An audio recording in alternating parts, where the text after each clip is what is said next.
जी हाँ, मेरे पिताजी श्री भानीदास शर्मा, बीडी शर्मा, वो 8 तारीख को शाम को एक फैमिली ग्रुप के साथ, हमारे अंकल और आंटी जा रहे थे, उनके साथ ग्रुप में मणिमहेश यात्रा पे निकले थे। 9 तारीख को उन्होंने सुबह चौरासी माता टेम्पल और भरमानी माता टेम्पल में दर्शन किए हैं और उसके बाद वो मणिमहेश की यात्रा के लिए निकले थे। जहाँ तक मुझे जानकारी है, 9 तारीख की रात को वो धनछो में रुके थे और 10 तारीख को उन्होंने धनचो से मणिमहेश मेन शिवडल के लिए यात्रा शुरू की थी। और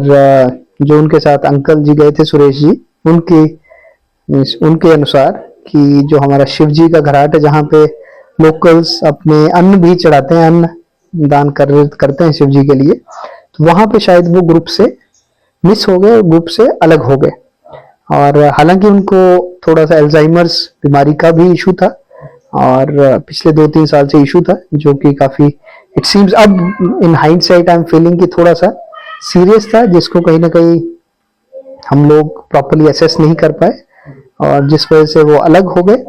और उसके बाद से ग्रुप से अलग होने के बाद उनके बारे में कोई ऐसा हमको खबर नहीं मिली। हालांकि ये है कि पुलिस के माध्यम से ये खबर आई थी हमको कि 10-11 की जो मिडनाइट है, दैट मीन्स 11 तारीख को 1 to 3 AM के बीच में उनकी पुलिस जो कि धनछो में पोस्टेड थी, उनसे इंटरेक्शन हुई है। जहां उनकी इंटरेक्शन के अनुसार जो मुझे बताया गया है, वो काफी डिसोरिएंटेड थे। शायद उनको उनकी मनोस्थिति, उनकी मेंटल स्टेटस उस लेवल का नहीं था उस टाइम कि वो ये असेस कर पाए कि वो किसके साथ आए हैं, कहाँ हैं, और काफी एंग्शियस और आई थिंक डिसोरिएंटेड थे वो, जिस वजह से शायद कहीं ना कहीं पुलिस भी उनको प्रॉपर्ली असेस नहीं कर पाई। और शायद इस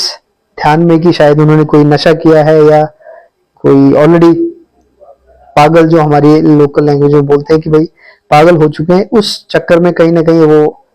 मिस डायग्नोज रह गया और उन्होंने किसी प्राइवेट जो हमारे श्रद्धालु थे उनके साथ उनको नीचे भेजा है, ये हमारे पास खबर थी। प्लस सिमिलरली हमारे एक लोकल जो एक नोन है, इसी गांव के हैं, उनके अनुसार कि सवेरे 8 बजे उनको जो तोश का गोड़ एक जगह है, वहां पे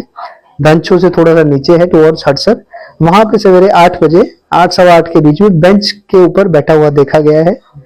और उन्होंने उनसे बातचीत करने की कोशिश की गई, परंतु उन्होंने ज्यादा बात नहीं की। उसके उपरांत हमारे पास कोई ऑथेंटिक मीन्स क्लू नहीं है, सोर्स नहीं है, एविडेंस नहीं है कि हम जान सकें कि वो कहाँ है। हालांकि उनका जो बैग है और मोबाइल है, वो अमृतसर में जो लंगर में कोई कार्य करते थे, जो लंगर का कार्य कर नौकरी करते थे, उनके पास पाया गया है, जो कि हमने मिल गया है, पुलिस के सहयोग से हमको वो बैग मिल गया है। जी, जो मुझे बताया गया है पुलिस के माध्यम से कि लंगर वालों से जब कोऑर्डिनेट किया गया तो उन्होंने ये कहा है कि वो बैग लंगर में ऐसा अनक्लेम्ड पड़ा हुआ था, और जब वो लंगर अपना उठाने लगे, क्योंकि 11, 12, 13 तारीख के बीच में लंगर्स, काफी सारे लंगर्स वहां पे डिसमेंटल हुए हैं और वो डिसकंटिन्यू हुए हैं ताकि वो रोक के उनको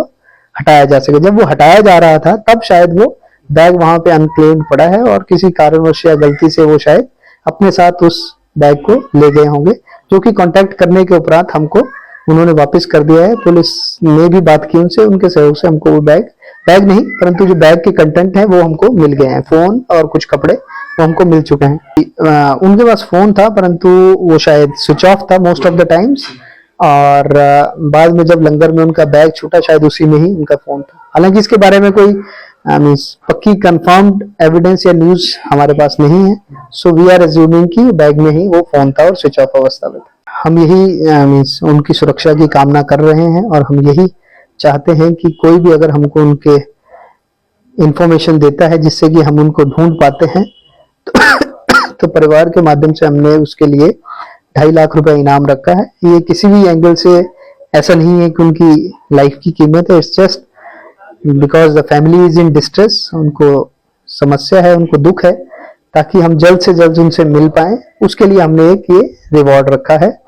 और हम यही चाहते हैं कि आसपास अगर देखते रहें ऐसे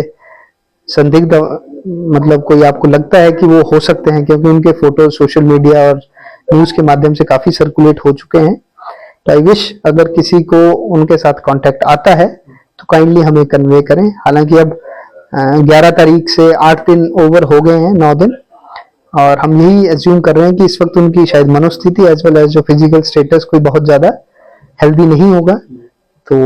अगर कोई आपके आसपास इर्द गिर्द वैसे व्यक्ति पाए जाते हैं तो तुरंत हमको इन्फॉर्म करें। मेरा कॉन्टैक्ट नंबर 9418360989 है।